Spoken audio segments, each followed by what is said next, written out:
3টা বাজে তার লগে বাইরিলা ছেলে, এই ছেলেরা, আরে একটা ছেলে হইলে একটা ছেলে বুঝো, তুমি যদি মার সন্তান হও, তুমি যদি মুসলমানের ঘরে জন্ম নিয়ে থাকো, তোমার বাবা মুসলমান, তোমার মা মুসলমান, একটা ছেলে, আমার কথা শোনো, একজন 3টা বাজে বাইর হইলাই ফুলাডির লগে, রাতের 10টা পর্যন্ত আড্ডা দিলা, 7 ঘন্টা, একটা ছেলে তোমার একবার বললো না যে দোস্ত আসরের নামাজ পড়তি না, মাগরিবের নামাজ পড়তি না, এশার নামাজ পড়তি না?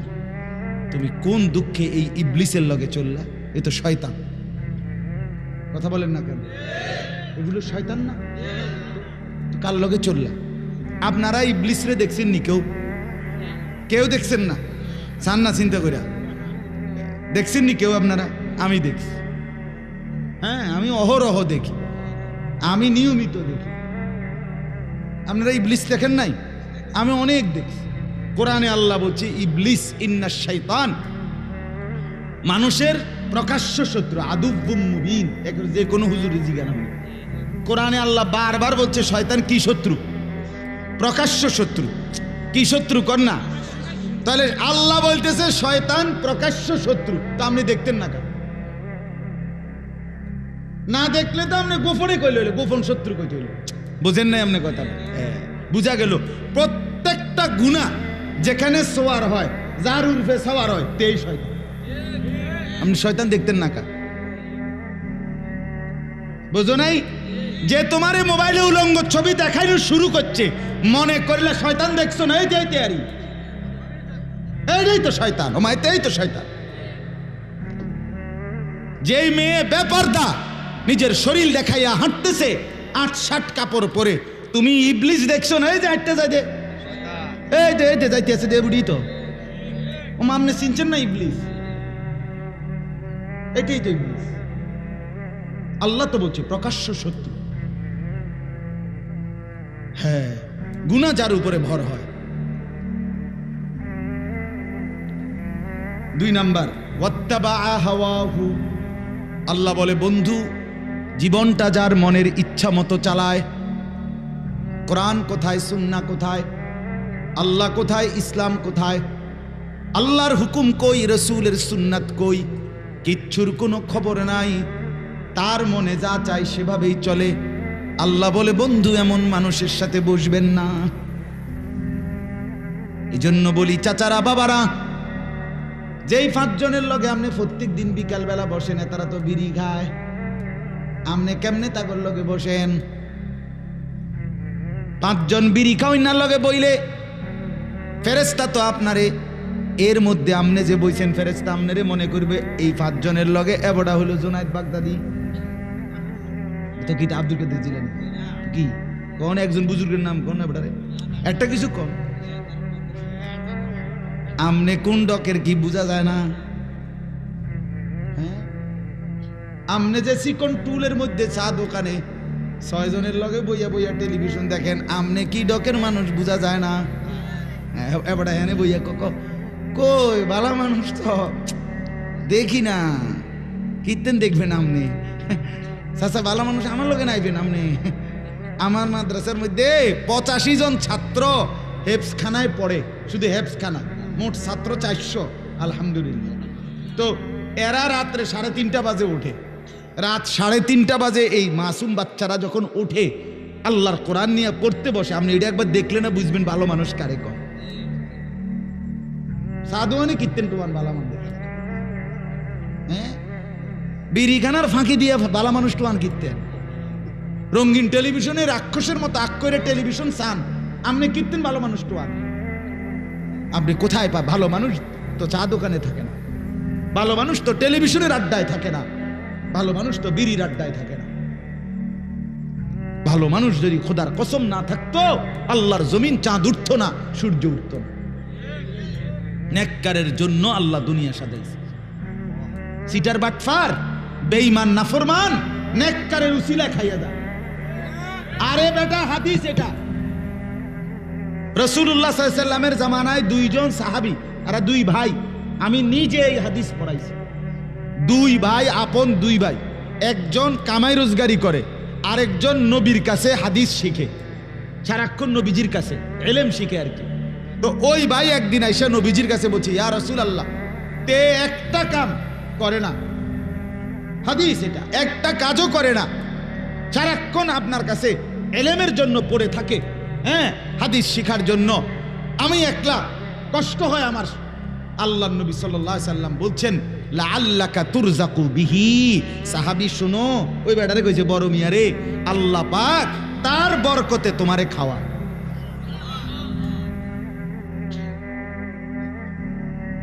কার বরকতে? তালেবে ইলমের বরকতে, তালেবে ইলমের বরকতে। এই আল্লাহর কোরআন যারা মাদ্রাসায় ছেলেরা মেয়েরা পড়ে, খোদার কসম তাদের বরকতে আমরা বাকিরা খাই। আমার শায়েখ আল্লামা মুফতি মুশতাকুর নবী সাহেব বলে, এক রাত্রে শহরে বন্দরে যে জিনা ব্যভিচার মদ জুয়ার আড্ডা হয় বড় বড় শহরে, এক রাতেই গজব দিয়ে উল্টে এলাউনের কথা। কিন্তু জায়গায় জায়গায় ফাঁকে ফাঁকে বিভিন্ন মাদ্রাসা হেফজখানা, রাতের 3টা বাজে ছেলেরা যখন উঠা যায় আল্লাহর কোরআন নিয়ে বসে, তো রব্বুল আলামিন বলে, চেয়েছিলাম আযাব দিয়ে ধ্বংস করে দিতে, কিন্তু তোরা উঠে গেলি, তোরা উঠে গেলি বান্দা, তোদের হাতে আমার কোরআন দেখে আমি কেমনে আযাব দিই। ঠিক আছে, যা তুলে নিন।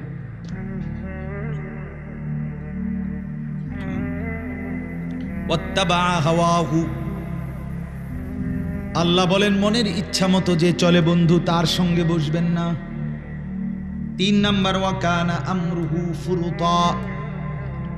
রব্বুল আলামিন বলেন, বন্ধু, প্রতিটা গুনার কাজে যে সীমা লঙ্ঘন করে, এমন সীমা লঙ্ঘনকারী পাপীর সাথে আপনি বসবেন না। একটা তো হইল গুনাহ, কোনোদিন ভিন নারী দেখে ফেলছেন, গুনাহ হয়েছে, তওবা করে নিছেন, আল্লাহ ভুল করে ফেলছি। আর একটা হইল আপনার জিন্দিগি টেলিভিশন দেখা, রেখে সীমা লঙ্ঘন না? একটা হলো গুনাহ হয়ে গেছে, মিছা কথা একবার কইয়া লাইছেন আপনি, মনের বেখেয়াল কইয়া লাইছেন, আল্লাহ মাফ করে দেন, ভুল হয়েছে, আর বলবো না। আর একটা হলো ওজনে কম দেওয়ান, এটাই আপনার ব্যবসা, আপনার সিস্টেমে এটা, আপনি কাস্টমারের লগে কাঁচা মিছা কথা বলেন। আছে না এমন কথা বলেন? 30 বছর এই ডাকাইতে এক তালে ব্যবসা করতে আছে, যে প্রতিদিন ওজনে কম দেয়। 3 নম্বর মালেরে 6 নম্বর মালেরে কয় 1 নম্বর, কয় যে এই জাফান থেকে আমরা বাড়ির উঠানে হালাইছি। এয়ারপোর্টও আইছে না, ডাইরেক্ট এনদে যাইতে সময় বিমান, জাফানের যাইতে সময় এনদে হালাই দিয়ে গেছে, ডাইরেক্ট জাফানি, মানে আমরা সালে পড়ছি জাফান। এরকম মিথ্যুক আছে কিনা বলেন না? কয় এই কাঠটা হারাম হয়ে যাবে, এই ব্যবসাটা হারাম, মরা বাপের কসম, মানে জিডার সামনে পাইব কাঠ, সার কাপ, নুনের বাড়ি, আমনের জিডার সামনে বিডার কসম। আপনি জানেন না, রাসূলুল্লাহ সাল্লাল্লাহু আলাইহি ওয়াসাল্লাম বলছে, হাদিসে আছে, পৃথিবীতে সবচেয়ে বেশি কসম খায় কে? ব্যবসায়ীরা। এটা হাদিস, নবী বলছে যে সবচেয়ে বেশি কসম করে কে? ব্যবসায়ী। আর সবচেয়ে বেশি অভিশাপ দেয় কে? বেডিরা। হ্যাঁ, এটা রাসূল বলছে, হাদিস, নবীজি বলছে সবচেয়ে বেশি অভিশাপ দেয় কে? একারে আপন ফুত, এ বুড়ির ফুত, এতে হয়তো ফ্যাঁকের মধ্যে শরীরটা বড়াই লাইছে, এ তারে গজব দিয়ে লাইছে জায়গা, তোর রূপে খোদার গজব পড়ুক, তুই এই মাত্র তোরে হাফ প্যান্টটা ফিন্দাই দিলাম, আয় হায় হায় মা, তুমি কারে গজব দিলা, আর মারতো না, কইয়া লাইছি। আপন স্বামী এ বেড়ারও অহরহ কি দেয়? গজব দেয়। আছে না এরকম মহিলা? এবেল আপন স্বামী, স্বামীরে কেমনে লানত দেয়, সন্তানকে কিভাবে লানত দেয়, স্বামীর মাকে কিভাবে অভিশাপ দেয়। তোমার শাশুড়ি হতে পারে অপছন্দ হয়েছে কোনো আচরণ, তাই বলে তোমার স্বামী সেই শাশুড়ি তোমারে না, শাশুড়ি তোমার স্বামীর তো মা, ঠিক কিনা বলেন না কেন? বেচারার জান্নাত তো তার মায়ের পায়ের নিচে, তুমি যে তারে সরাইয়া লাইলা, তুমি যে তারে আলগা করে লাইলা, এই বেচারা এই ছেলেটাকে, তোমার স্বামীটাকে তো তুমি চিরতরে জাহান্নামের দিকে টুকাই দিলে। তোমার একটু সুখের লাগিয়া তুমি স্বামী বেচারারে শেষ করে দিলা, ওই ছেলেটার জীবন শেষ করে দিলা। মার অভিশাপে, বাবার অভিশাপে সন্তান জাহান্নামী হবে না? কথা বলেন না কেন? তখন জাহান্নাম থেকে বাঁচাবে স্ত্রী। মার অভিশাপ যখন পড়বে তো স্ত্রী বাঁচাই দিবে না? বাবার অভিশাপ যখন পড়বে তো স্ত্রী বাঁচাই দিবে না? খেয়াল করে ছেলেরা বাবার বলেন, হ্যাঁ, স্ত্রীকে স্ত্রীর হক দেন, স্ত্রীকে স্ত্রীর প্রাপ্য দেন, স্ত্রীর উপরে জুলুম করবেন না। স্ত্রী জীবনের সঙ্গী, ভালোবাসার সঙ্গী, দয়া মায়ার সঙ্গী। স্ত্রী সে আপন, সে কলিজার টুকরাই, সে ভালোবাসার প্রিয়জন। সব ঠিক আছে, সব ঠিক আছে। স্ত্রীকে সর্বোচ্চ ভালোবাসা এটা কোনো গুনাহ না, কারণ এটা হালাল। কথা বলেন না কেন? কিন্তু তাই বলে মার উপরে জুলুম না, এটা না। বাবার উপরে জুলুম করবে না। স্ত্রীর হক স্ত্রীকে দেন, মার হক মাকে দেন। আহা, কত পরিমাণ আজকে সন্তান 6 মাস লাগে না, মা বাপ থেকে সন্তান স্ত্রীর প্ররোচনায় আলাদা আলাদা আলাদা। মা বোঝেন তো, সে তো আগে পড়ালেখা করছে, কাম কাজ শিখছে না, রাখতে না, এত বড় সংসার। বোঝেন তো মা, আমি আপনার গতিকে খেয়াল রাখবো মা। হ্যাঁ, গদু নিক গাই শহর, কি সুন্দর আলা, কি সিহন কথা কইলেন আপনি। আমনে শুধু ভাত খান, আপনার মা চিরা খাইয়া বড় হয়েছে। আপনি কার কলিজার মধ্যে দাগ দিয়ে গেলেন, আপনি খবর নাই না? সুখ ঠিক আছে, দুনিয়া আর কি, আখেরাত। অতএব কথা শেষ। পরের আয়াতের মধ্যে ওয়াকুলিল হাক্কু মির রাব্বিকুম, আল্লাহ বলে, বন্ধু আমার পক্ষ থেকে সত্য কথা আমি বলে দিলাম। ফামান শাআ ফালিয়ুমিন ওয়া মান শাআ ফালিয়াকফুর, যার ইচ্ছা ঈমান আনুক, যার ইচ্ছায় কুফরি করুক। মনে রাখবেন, ইন্না আ'তাদনা লিয-যালিমিনা নারান আহাতা বিহিম সুরাদিকুহা, আমি সমস্ত পাপী নাফরমানের জন্য এমন জাহান্নামের আগুন রেডি করছি, যে আগুন মাঝখানেও আগুন, চতুর্দিকের বেষ্টনীর মধ্যেও আগুন। ইন্নাস্তাগীসু ইউগাসু বিমাইন কালমুহলি ইয়াশবিল ওয়ুজুহ, আল্লাহ বলে, বান্দা বন্ধু বলে দেন, আমার সেই জাহান্নামে নাফরমান যখন জ্বলবে, প্রচন্ড তৃষ্ণার্ত হয়ে যখন পানি চাইবে, তা এতটা গরম পানি দেওয়া হবে, পানিটা মুখে লাগবার সাথে সাথেই পুরা চেহারাটা ঝলসে যাবে। বি'সা শারাব, কত নিকৃষ্ট পানীয়। সাআত মুরতাফাকা, কত নিকৃষ্ট ঠিকানা আমার বাপ। অতএব আজকে রাত গভীরে এই কথাটাই শুধু আপনাদেরকে বলতে চাই। ওই 28 নম্বর আয়াত দ্বারা বোঝা গেল, একজন মুসলমান যুবক হও আর বুড়া হন, আপনার সঙ্গী, আপনার আপনজন, আপনার সম্পর্ক, আপনার আন্তরিকতা হবে ঈমানদারের সাথে। কার সাথে বলেন না? নামাজের সাথে।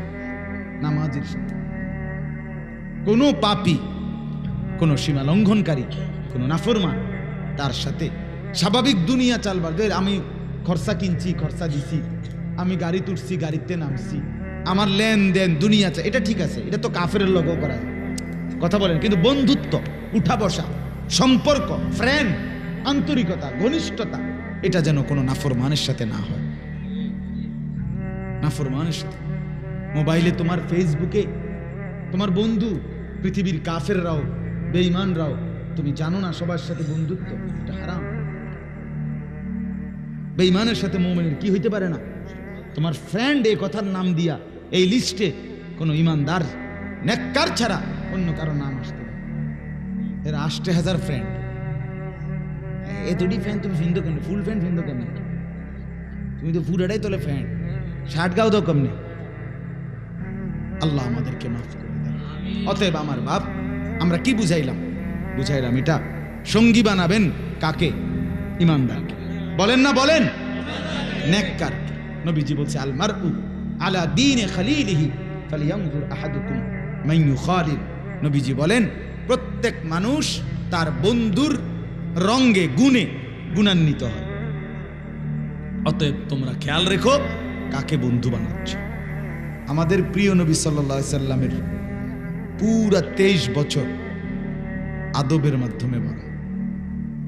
আদব, সৌন্দর্য। ইসলামের সবচেয়ে বড় বৈশিষ্ট্য হলো ইসলামের সব কিছু আদব।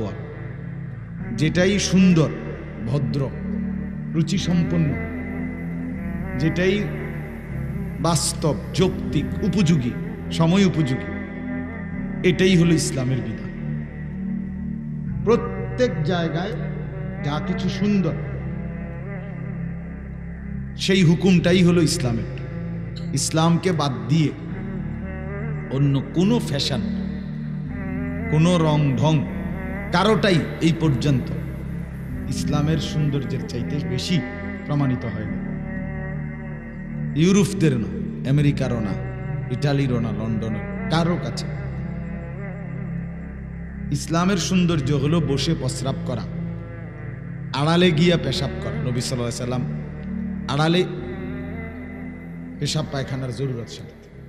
তো ইউরোপ মনে করেন বা আধুনিক করতে করতে এটারে এখন একবারে কমট উর্ফে উঠাইয়া দিছে, দিয়া বলছে শুধু চেইন করলে সোজা খারাইবেন আর পেশাব। এটা হইলো সবচেয়ে লেটেস্ট। তো এটা কি সুন্দর হইল।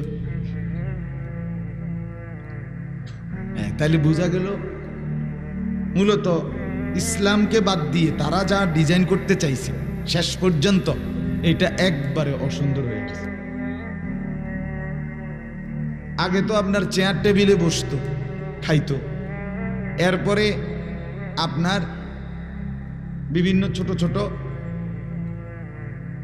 কনফেকশনারির মতো দোকান দিছে, ফ্যাশন বানাইছে যে না চেয়ার টেবিল নাই, এমনি ফ্রিজে দিব হইতে আপনার একটা বার্গার আপনি দাঁড়াইয়া দাঁড়াইয়া খাইবেন, টিস্যু দিয়ে মুচ্ছা যাইবেন না। এটাই ডিজাইন। আসলে এটা ডিজাইন না, মূলত ওনার জায়গা কম। ওনার দোকানে কি আপনারে ফাঁকি দিল আর মানে অল্প জায়গার মধ্যে সারাই দিল ডিজাইন কইয়া। হোটেল এটা চেয়ার টেবিল বানাইতে হইলে তো জায়গা বাড়াইতে হইব। এরপরে আমি নিজে একদিন জীবনে, আপনার আগে ছিল শেরাটন হোটেল, এখন নাই, এখন এটার নাম হলো রূপসী বাংলা। তো এইটাতে আমার জীবনে আমি একবার গেছি। কেন গেছি? পাকিস্তানের সারা পৃথিবীর বিশ্ববিখ্যাত আলেম আল্লামা তকি উসমানী দামাত বারাকাতুহুমুল আলী হযরত ওই হোটেলে একটা বড় সেমিনারে বয়ান করছিলেন, ওনার বয়ান শুনতে গেছিলেন। তো সেখানে দুপুরের যে খানার আয়োজন করছে ওনারা, হোটেলের ভিতরে সিস্টেম হইল ওই বড় একটা হল রুমের মতো, চারদিক দিয়া টেবিল, মানে টেবিল নেন কাঠের মতো লাগানো, আর ওই যেখানে খাবার দেয় ওইখানে আমনে গিয়া সিরিয়াল ধরিয়া হ্যান থেকে আমনে গিয়ে আনতে হবে, আমনে অর্ডার দিবেন, আমনে হাতে করে আনবেন, আমনে আইনিয়া এরপরে এনে খাড়ায় খাড়ায় খায়। বাহ, এটা আধুনিক, অতিরিক্ত আধুনিকতার সাফে ভরা।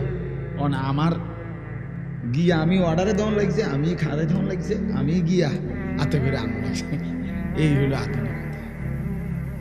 ওই সময় ওইটার বাথরুমে গিয়া, এর বাথরুমে আগে গিয়া দেখছি আপনার কোনো খান দিয়ে পুরাটা বাথরুমে পানির কোনো সিস্টেম নাই, শুধু বড় বড় টিস্যু।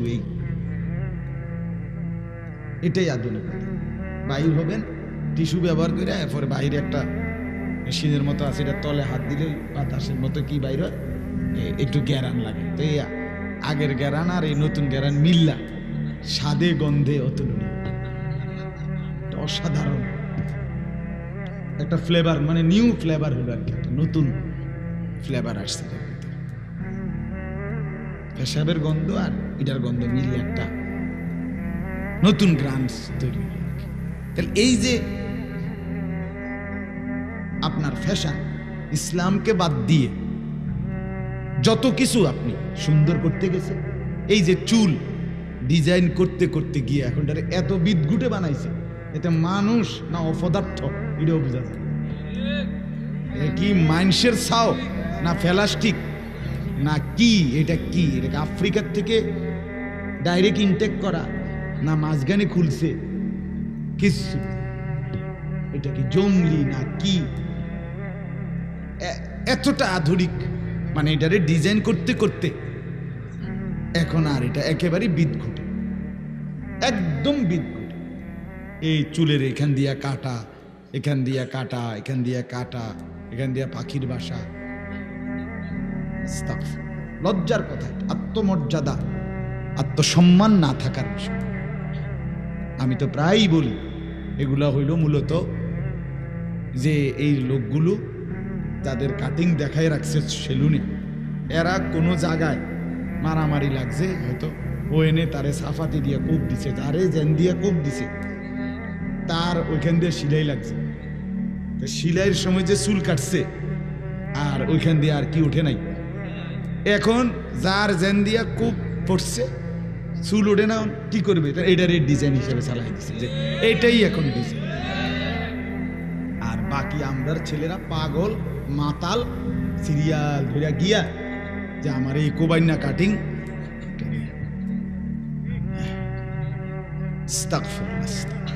মানে অপদার্থেরও তো একটা সীমা আছে, মূর্খতার বোকামির তো একটা সীমা আছে। আত্মমর্যাদা বোধহীন বেগায়রত, এটাকে বলে বেগায়রত আরবিতে, মানে আত্মসম্মান নাই, আমার নিজস্ব কোনো আলাদা কোনো কোয়ালিটি নাই। দুশ্মন যেভাবে হাসে আমি এভাবে হাসি। ইয়াহুদি ডিজাইন করে দেয়, মুসলমানের যুবক কাটে, ইয়াহুদি ডিজাইন করে দেয়, মুসলমানের যুবক পড়ে। বাহ, ওরা আগে ডিজাইন দিয়ে দিছে প্যান্ট, যে এখন এটা আসছে যে কমপক্ষে প্যান্টের মধ্যে 4টা জায়গার মধ্যে সিরিয়াল এবার ফাঁকা, এটাই ডিজাইন। ওই বেঈমানে এটা ডিজাইন করে দিছে, এবার পাগলরা এটা ফিন্দা শুরু করে দিছে। তাহলে এটার অর্থ কি? অর্থ হইল আমার নিজস্ব কিছু নাই, আমার নিজস্ব কোনো স্বকীয়তা, আত্মমর্যাদা, আত্মসম্মান এটা নেই। বেগায়রত, বেগায়রত, বেগায়রত। যদি কেউ তার ধর্মকে চিনে, আল্লাহকে চিনে, প্রিয় নবী সাল্লাল্লাহু আলাইহি ওয়াসাল্লামকে চিনে, ইসলামকে চিনে, কোরআনকে চিনে, খোদার কসম আমাদের এই 23 বছরের আমাদের নবীর জিন্দিগিতে ইসলামের মধ্যে একেবারে সকল কিছুতে এর চাইতে সুন্দর কোনো কিছু একেবারে পরীক্ষিত প্রমাণিত, এটা গায়ের জোরের কথা না। একটা আছে যে বলে মাইক পাইছেন দেখে আপনি গাছ জোরে কইতেন আছেন, এটা না, গাছ জোরের কথা না, এটা যৌক্তিকতার বিচারে একেবারে যদি পরীক্ষা নিরীক্ষা করে তাহলে এটাই প্রমাণিত হবে। রাসূলুল্লাহ সাল্লাল্লাহু আলাইহি সাল্লামের চলা ফেরা, উঠা বসা, কথাবার্তা, আচার আচরণ, টয়লেট বাথরুম, ওযু গোসল, রাত দিন, হাসি কান্না, খানা খাদ্য, আহার নিদ্রা, এটাই সবচেয়ে সুন্দর ডিজাইন, সবচেয়ে সুন্দর, এটাই সুন্দর। ওয়া ইন্নাকা লাআলা খুলুকিন আযীম। আল্লাহ বলছেন, বন্ধু আমি আপনাকেই বানিয়েছি সমস্ত চরিত্রের সর্বশ্রেষ্ঠ চরিত্রের অধিকারী, আপনার সবকিছু শ্রেষ্ঠ। আপনি হাসলে সেরা, আপনি কাঁদলে সেরা, আপনি হাঁটলেও সেরা, বসলেও সেরা, কথা বললেও সেরা, চুপ থাকলেও সেরা। নবীর মুচকি হাসি দেখার মতো, নবীর চোখের পানি দেখার মতো। সুবহানাল্লাহ। একটা নখ কাটবে কিভাবে এটা পর্যন্ত রাসূলুল্লাহ সাল্লাল্লাহু আলাইহি ওয়াসাল্লাম সুন্নাত তরিকা উম্মতকে শিখিয়ে দিয়েছেন। এবং হাতের নখ কাটবে কিভাবে, পায়ের নখ ভিন্ন তরিকা, ভিন্ন তরিকা। হাতের নখ এখান থেকে কাটা শুরু হবে, এই এমনি মুনাজাতের মতো ধরেন, এমনি ধরেন, তো এমনি ধরেন, এই যে এমনি ধরছেন না, যেমনি এইখান থেকে শুরু, মানে এই বুড়া আঙ্গুল বাদ দিয়া এখান থেকে শুরু হবে, এভাবে কাটবে। এরপরে এই বাম হাত এদিক থেকে, মানে বাম শেষ আঙ্গুল এমনি যাবে, এরপরে এই বুড়া আঙ্গুল, এ দেখছেন নি, সহজ হিসাব, এখান থেকে শুরু, এমনি যাবে, এখান থেকে ঘুরে আইসে এখানে এসে শেষ। এটা বুঝানো লেগে কইছে এমনি ধরতেন। পায়ের আঙ্গুল, হ্যাঁ, শুরু হবে একবারে, আপনি ও কনিষ্ঠ আঙ্গুল বাম দিক থেকে, আরে সরি ডান দিক থেকে শুরু করবেন, একের শেষ আঙ্গুল সিরিয়ালে 10 আঙ্গুল, ওই শেষ মাথা। তাহলে পায়েরটা আলাদা সিস্টেম, হাতেরটা কি? ইসলাম এতটা সুন্দর। পেশাব পায়খানার জন্য আপনার ঢুকবে কখন, লুঙ্গিটা কাপড়টা উঠাবে কতটুক সময় গিয়ে, আগে লুঙ্গি বাইরে থুইয়া, কথা বুঝেন, আগে কান্দে উঠে এলেছে, পেশাব করবো ওই হে মাথাত গিয়া, আবার অনেক লুঙ্গি ধরে লেছে। আপনি এখনো লুঙ্গি ধরলেন কেন? কথা বলেন না কেন? বুঝছেন না কথাটা? ও যাইবো হে মাথাত, এবার আলগি দিয়ে গেছে, অর্ধেক নাই, অপদার্থ, মূর্খতা। ইসলাম ঢুকবার সময় দোয়া শিখাইছে, বাম পাও দিয়া ঢুকতে বলছে, ঢুকার পরে কমরের কাছাকাছি গিয়ে কাপড় তুলতে বলছে, বাম পায়ের উপরে একটু চাপ বেশি দিয়া বসতে বলছে, পেশাব পায়খানার পরে 3টা ঢিলা টয়লেট পেপার 3 পিস ব্যবহার করতে বলছে, হ্যাঁ, পানি ব্যবহার করতে বলছে, আবার বের হওয়ার সময় ডান পাও দিয়া বের হইতে বলছে, বের হওয়ার পরে দোয়া পড়তে বলছে। এতটা সুন্দর নিখুঁত, এই যে একারে এই ঢুকা থেকে শুরু করে বের হওয়া টয়লেটে পৃথিবীর কোনো মানবতার, পৃথিবীর ইতিহাসে কোনো ধর্ম, কোনো মতবাদ, কোনো দল, কোনো সংগঠন কারো কাছে এটা নাই, এটা নাই।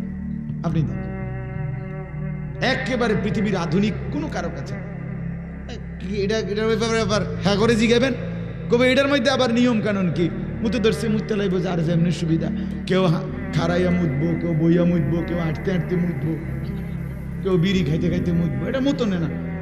এটার মধ্যে এত কান্টোয়ানের কি আছে, কথা বোঝেন নাই? এই জন্য আপনার দেখা গেছে আল্লাহকে বাদ দিছে যারা, তারা বিড়ি খাইতে খাইতেও ফেসাব করে, মোবাইলে কথা কইতে কইতেও মুতে, কারণ হয়তো আল্লাহরে বাদ দিয়ে দিছে, রসুলকে বাদ দিয়ে দিছে, ইসলামকে বাদ দিছে, এবার যা মন চা তাই করছে, যা ইচ্ছা তাই করছে। রাসূলুল্লাহ সাল্লাল্লাহু আলাইহি সাল্লাম বলেন, ইদা লাম তাস্তাহি ফাসনা মা শি'তা। নবীজি বলছেন, রাগ করো, যখন তোমার লজ্জা চলে গেল, হায়া শরম চলে গেল, ঠিক আছে, যা এবার যা মন চা তাই কর, যা মন চা তাই কর, না ফর যা বেটা, তোর জন্য আর কোনো কথা নেই, ফাসনা মা শি'তা, যা ইচ্ছা তাই কর। হায়া যার নাই, শরম, আমার আল্লাহ দেখতেছেন, আমাকে হাসরের ময়দানে যেতে হবে, আমি আল্লাহর সামনে দাঁড়াইতে হবে, আমাকে হিসাব দিতে হবে, এই লজ্জা, এই অনুভূতি যার দিল থেকে, জীবন থেকে সরে যায়, সে মাতালের মতোই হয়, তার জীবনে আর কোনো সৌন্দর্য থাকে না, সে তখন আত্মকেন্দ্রিক হয়, আমার যা মন চায়, আমার যা মন চায়, আমার কাছে যা ভাল লাগে। এই জন্য দয়া করে বুঝাইতে চাইলাম ভাই, একজন হলে একজনই বোঝেন, দুইজন হইলে দুইজনই বোঝেন, কোনো অসুবিধা নেই। এই কথা মনে রাখবেন, ইসলামবিহীন চলাফেরা, উঠা বসা সুন্দর না, সুন্দর।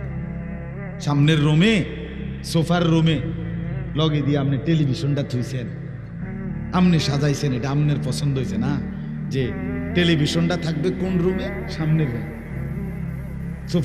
সোফার ছাড়ি দিয়ে বেহা করে একটু, বুঝেন না কথা? এটা আপনি হয় নিজের থেকে বাইর করছেন, অথবা দুনিয়া লোভী অন্যদের থেকে বের করছেন।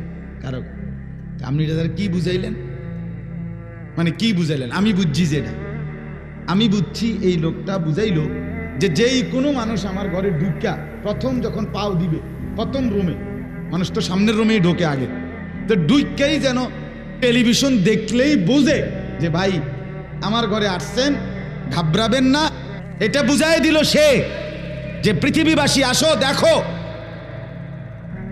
দেখো, আমার রুমে ঢুকেই তুমি বুঝলা আমার ঘরওয়ালা বিবি বাচ্চা এরা নর্তকী দেখে, নাচ গান দেখে, সিনেমা দেখে, নাটক দেখে, জিনা বেবিচারের দৃশ্য দেখে, এই জন্য টেলিভিশন লাগাই।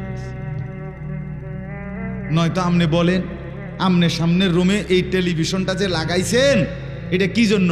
আমনের বউ বাচ্চা যাতে নামাজ কয় রাকাত এটা শিখে, এই জন্য না? কথা বলেন না কেন? রুকুর তসবি, সেজদার তসবি কেমনে, এটা শিখার জন্য দিছিলেন? এনে কি জন্য দিছিলেন? বেডি সাউন্ডের লেগে না? নর্তকী দেখার জন্য না? নাচ গান দেখার জন্য না? নাটক সিনেমা দেখার জন্য না? তো আপনি কি বুঝাইছেন? আপনি তো এটাই বুঝাইলেন যে আসো ভিতরে দেখো, ঘাবড়াবা না, ঢুকেই বুঝবা এটা নাফরমানের ঘর।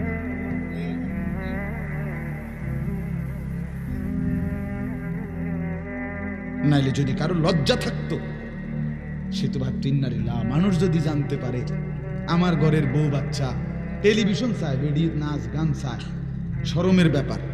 এবারটা তো নিজেরই শরম নাই, ওটা কি শরম?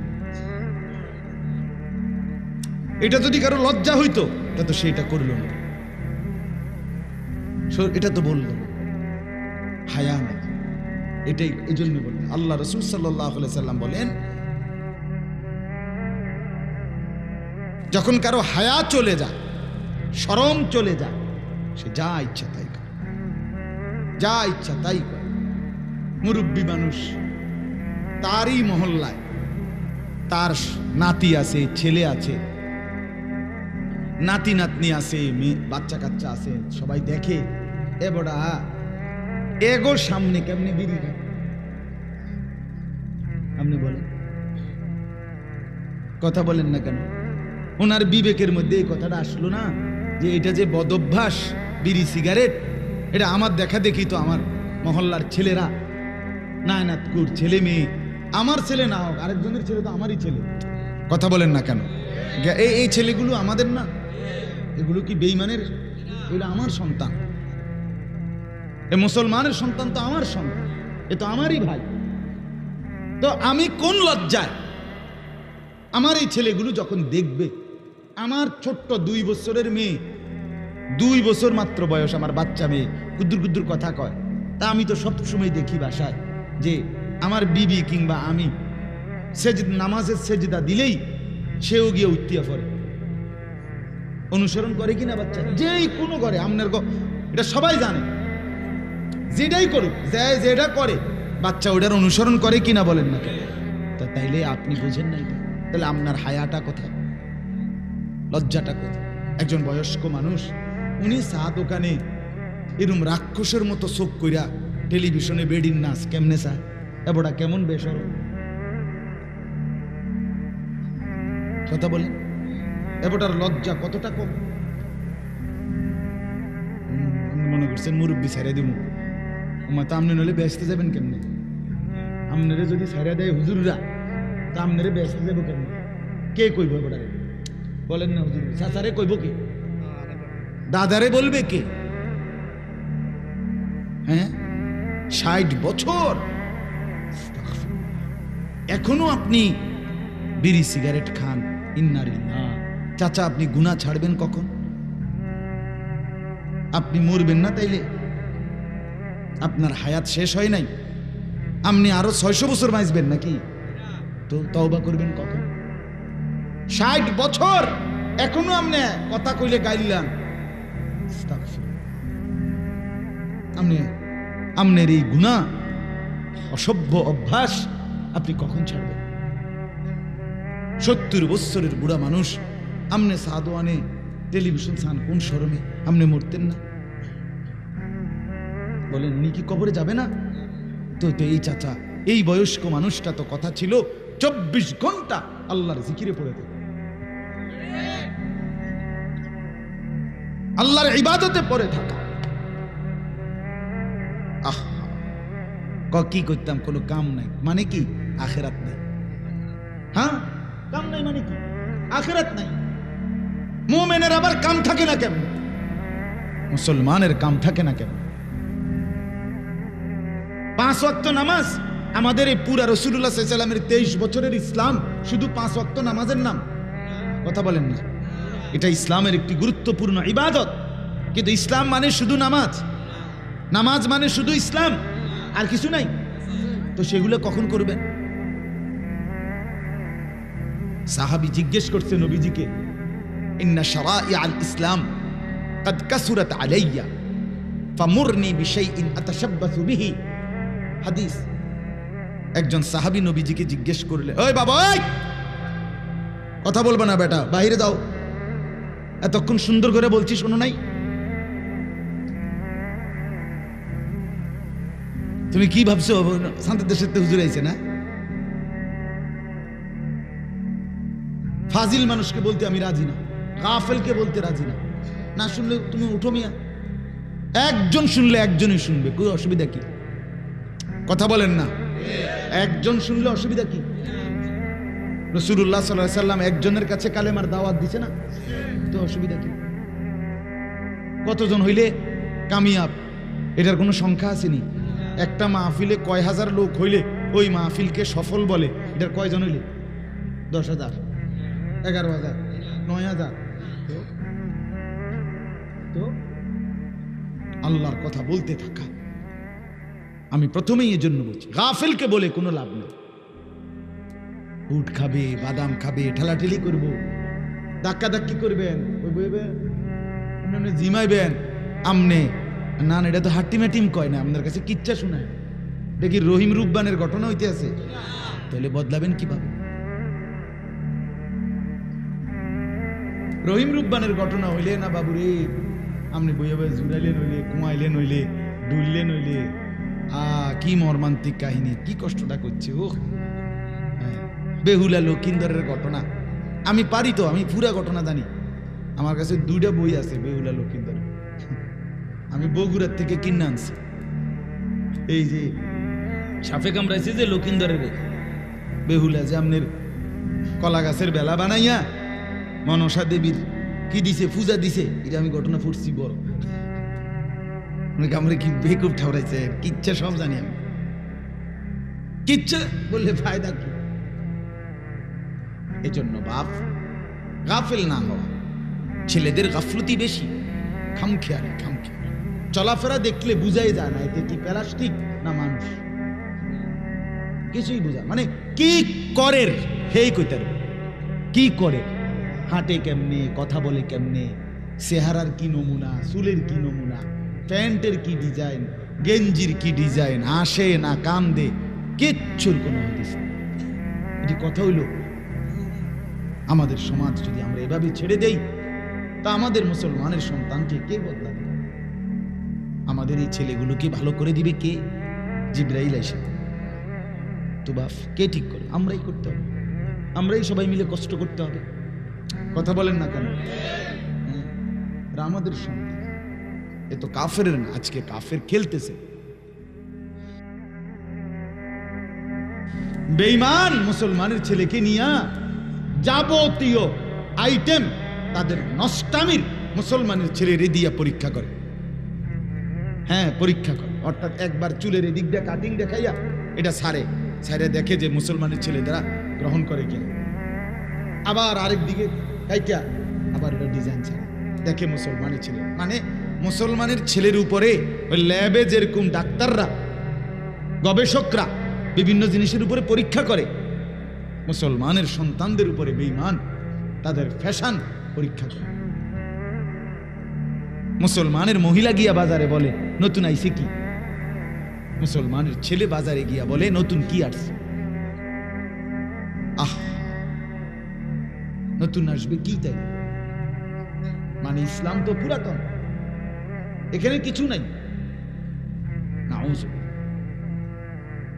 এই জন্য আমি বলতেছিলাম, এই কথাটাই বললাম আপনাদের কাছে, খামখেয়ালি জিন্দিগি, হায়া শরম অনেক বড় নিয়ামত, খামখেয়ালি জিন্দিগি অনেক বড় লানত। কথা বুঝছেন?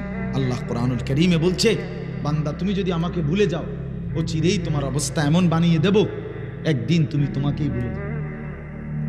এটা কোরআনের আয়াত। ওয়ালা তাকুনু কাল্লাযীনা নাসুল্লাহ ফাআনসাহুম আনফুসাহুম উলাইকা হুমুল ফাসিকুন। রব্বুল আলামিন বলেন, হে ঈমানদার, আমি আল্লাহকে তুমি ভুলে যেও না। যদি বারবার ভুলে যাও, একদিন সত্যি সত্যি আমি আল্লাহ তোমাকে তোমার থেকে ভুলিয়ে দেব। তাফসীরের মধ্যে আমার শায়েখ বলেন, আল্লামা মুফতি মুশতাকুন নবী হযরত বলেন যে ফাআনসাহুম মাসালিহাহুম, কিসে তার কল্যাণ, কিসে তার মুক্তি, কোন বস্তুর মধ্যে তার ভালো, কিসের মধ্যে তার মঙ্গল, আল্লাহ বলেন এটাই সে ভুলে যাবে, এটাই ভুলে যাবে। নামাজ পড়ে না, এতে যে তার জাহান্নাম, এটাই তার মনে নাই। নারীর পিছনে পড়ে আছে, এটাই যে তার বরবাদি, এটাই বুঝে নাই। 1 বছর কোনোদিন ফজরের নামাজে একদিনও সেজদা দিল না, এটা যে তার জাহান্নামে যাওয়ার কারণ, এটাই মনে নাই। হায় ভুলে যে গেছে, সেও ভুলে গেছে। কি মনে নাই তাও মনে নাই, কি বুঝে না তাও বুঝে না।